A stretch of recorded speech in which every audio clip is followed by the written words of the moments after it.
So I thought I'd do a 10-minute one tonight. Normally I can only think about 3 minutes worth of stuff to say, but there's a guy on here called Peter, an elderly gentleman, and he's always got a colourful opinion of world events, and he's been talking about the Ukraine for obviously since it all kicked off. For me, it's very sad every time I sort of hear about the Ukraine, because it's one of those countries that changed my life. I went on a dating site probably, I don't know, probably about 4 or 5 years ago now, and it was your typical run-of-the-mill dating site, apart from it was centred in the Ukraine and Russia, and all these young ladies popped up, saying they were interested, and you get a couple of emails from them, and then you get a picture of them virtually naked, and they'd be saying like, I want to speak to you, but I want to speak to you away from the site, but we need money to do this, and it was the same over and over, to be honest with you. And then a middle-aged lady from the Ukraine came into my life, and I think we exchanged 1 or 2 emails, and then one day I was just on break from my job, and the phone rang, on Messenger, and it was Lana, and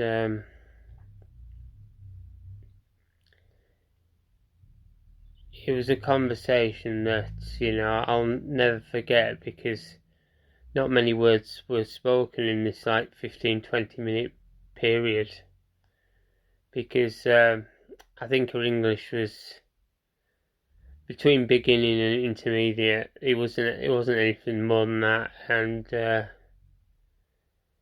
it was just a frustration. She was trying to make me understand, and she made all the effort. I didn't make all the effort, but I guess over probably an 18-month period, we got to know each other pretty well, and it was through me teaching her, English. She'd come up with these long words, and I was forever asking her what they meant, because my English is basic. I'm not the most intelligent guy in the world, and my vocabulary is pretty standard. It's not nothing fancy about it. I just have enough vocab to get me through the days, and get me through a conversation. But she'd come up with these strange words now and again. I'd be like, "What does that mean?" And she's then it was going through the effort of trying to explain to me what she was on about, and but through that came a bond, and this was about probably September, October time, and I think about maybe 5 or 6 weeks in, I decided that we had to meet, and it was a risk, I know, because it's not like a blind date where if your partner doesn't turn up, then you just go home. Because obviously it meant me going to the Ukraine, and to the city where she lived and worked, which was Dnipro. Which, if you sort of know about the war, it's that city was hit pretty hard, because obviously it's the industrial centre of the Ukraine, and so you know, I had a plan A and I had a plan B. Because, I picked a hotel and I don't know what I thought. I thought maybe we'd sort of spend the nights together. But, every night she'd, I'd probably kiss on the forehead and, just say, I can't wait to see you again. And she'd go home and she'd go to a job and then she'd come and see me after a job. And it wasn't what I wanted, I wanted a bit more intimacy than that, but I knew it was a pretty big deal for her, and I didn't want to force her, and I wanted to give her the time she needed, and I think she was thankful for that. So yeah, Dnipro, it was the city was. I can remember the people didn't smile, apart from. I saw a couple of young couples and they were smiling because obviously they're very much in love, but the general sort of population, it was like business rather than sort of pleasure, and the city, it reminded me of like the UK in the 70s. I could see big coal sort of trains going through along the line, and it had a tram system, and to be honest with you, a lot of it was past its best. And to be honest with you, Lana said it was a lot of the buildings had been funded by the Russians. It was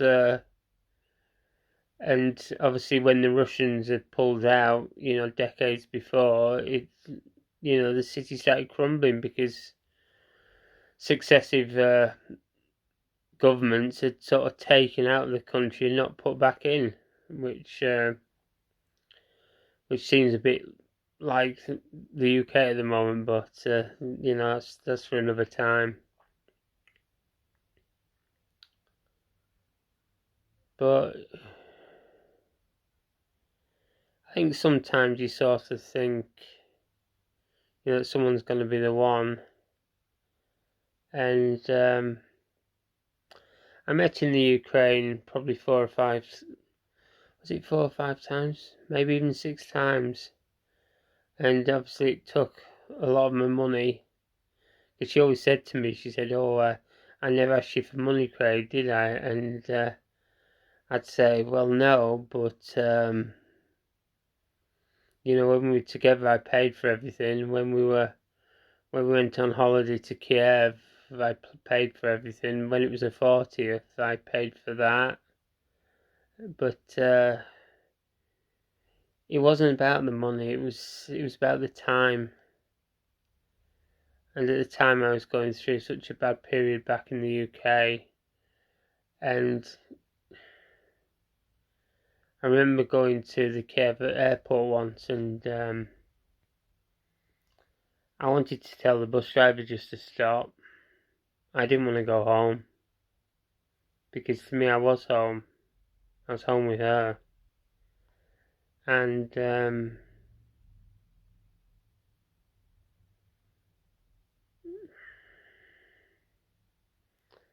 I don't know whether I'll have ever that feeling again, because I think most of us might know love 2 or 3 times in our lifetimes, but it'll always be different.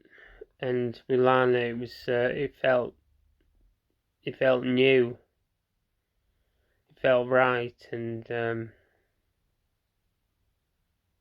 I sort of wonder what happened to her. And every time I hear about problem, the war in the Ukraine, it just makes me think of her. So if you're out there, Lana, and you see this, I hope you're safe.